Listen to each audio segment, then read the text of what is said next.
नमस्कार, फाइटर समाचार में आपका स्वागत है। पेश आज 20 जुलाई शाम 4 बजे राजस्थान की खास खबरें। प्रदेश में अब 10वीं पास सरकारी नौकरियों के लिए भी समान पात्रता परीक्षा यानी सीईटी देनी होगी।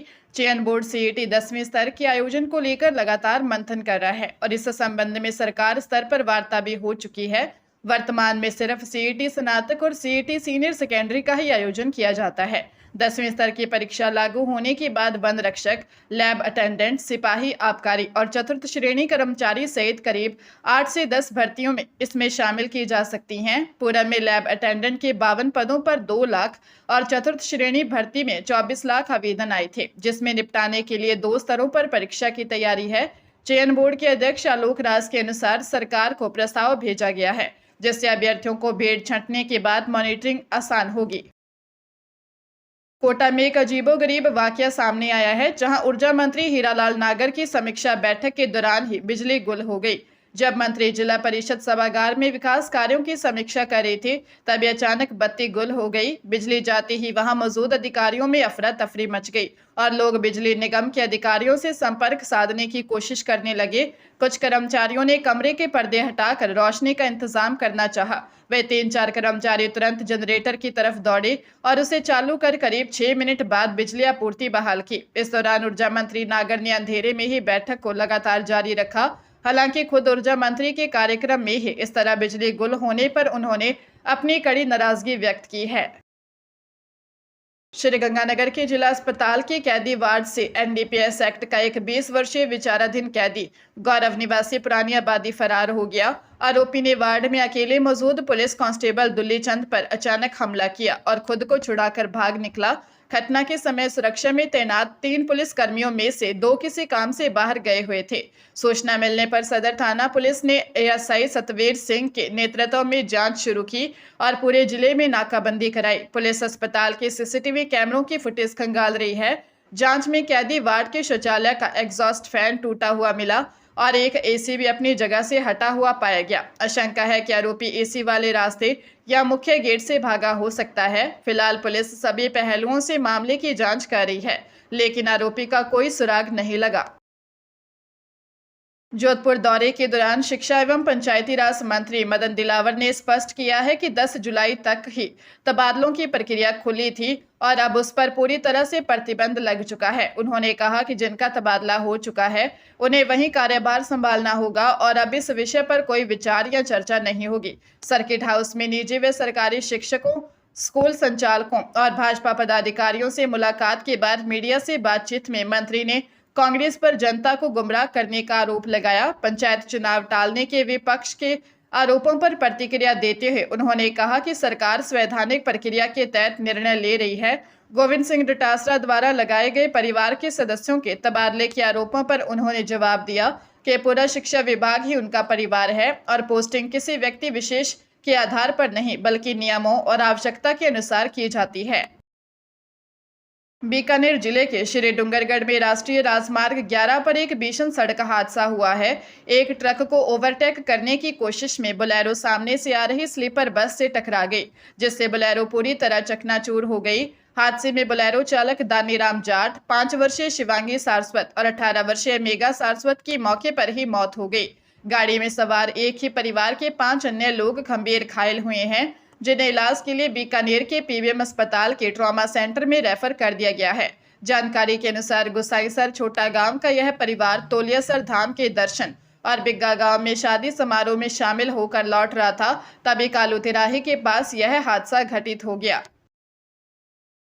राजस्थान विधानसभा में नेता प्रतिपक्ष टीकाराम जूली ने केंद्र सरकार पर लोकतांत्रिक मूल्यों की कमजोर करने का बड़ा आरोप लगाया है।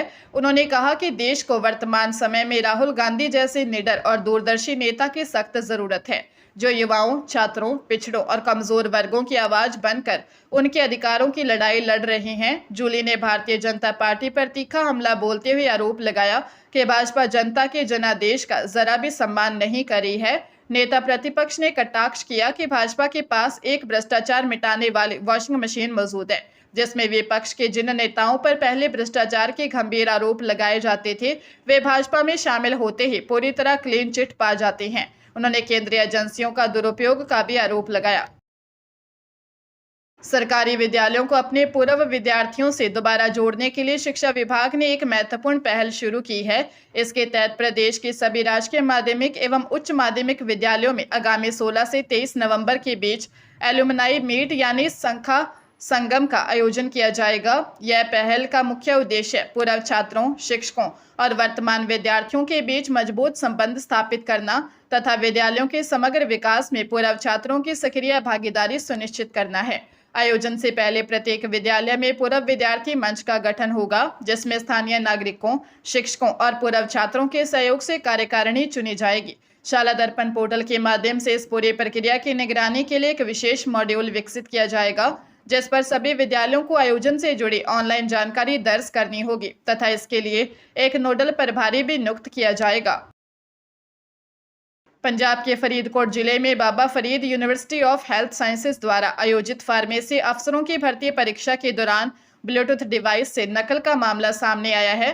सूत्रों के अनुसार पुलिस ने नकल कराने वाले एक गिरोह का भंडाफोड़ करते हुए विभिन्न परीक्षा केंद्रों से करीब 11 अभ्यर्थियों को हिरासत में लिया है। स्वास्थ्य एवं परिवार कल्याण विभाग में 454 पदों पर भर्ती के लिए आयोजित इस लिखित परीक्षा में करीब 7000 अभ्यर्थी शामिल हुए थे, जिसके लिए फरीदकोट, कोटकपुरा और फिरोजपुर में केंद्र बनाए गए थे। पुलिस को इस गिरोह के सक्रिय होने की गुप्त सूचना पहले ही मिल चुकी थी, जिसके आधार पर विभिन्न केंद्रों पर सघन जांच कर संदिग्धों को पकड़ा है, जबकि कुछ के फरार होने की भी चर्चा है। हालांकि पूरे मामले में अब तक यूनिवर्सिटी या पुलिस प्रशासन की ओर से कोई आधिकारिक पुष्टि नहीं हुई है। प्रदेश के राजकीय विद्यालयों में नए शैक्षणिक सत्र 2026-27 से पर्यावरण संरक्षण और सतत जीवन शैली को बढ़ावा देने के लिए eco club for Mission Life लागू किया जाएगा। राजस्थान स्कूल शिक्षा परिषद जयपुर ने इसके विस्तृत दिशा निर्देश जारी कर सभी सरकारी विद्यालयों में इसके संचालन और बजट उपयोग की व्यवस्था तय की है। नई व्यवस्था के तहत प्रत्येक विद्यालय में कक्षा 1 से 8 तथा 9 से 12 तक के विद्यार्थियों के लिए पृथ्वी, जल, वायु, आकाश और अग्नि नाम से 5-5 हाउस बनाए जाएंगे। विद्यार्थियों की पढ़ाई को इन प्राकृतिक तत्वों से जोड़ा जाएगा और साल भर पौधारोपण, जल संरक्षण तथा प्लास्टिक मुक्त अभियान जैसे पर्यावरण आधारित गतिविधियां चलेंगी। योजना के तहत प्राथमिक विद्यालयों को 5000, उच्च प्राथमिक को 10,000 तथा माध्यमिक एवं उच्च माध्यमिक विद्यालयों को 15,000 रुपये का वार्षिक बजट दिया जाएगा।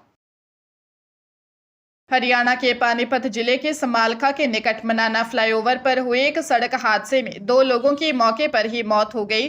हादसा उस समय हुआ जब पानीपत लेन में पंचर हुई एक उत्तर प्रदेश नंबर की पिकअप गाड़ी का टायर बदला जा रहा था। पिकअप चालक ने टायर बदलवाने के लिए एक पंक्चर मिस्त्री को मौके पर बुलाया था। इस दौरान समालखा की ओर से आ रही एक तेज रफ्तार कार ने पिकअप और उसके पास मौजूद लोगों को जोरदार टक्कर मार दी।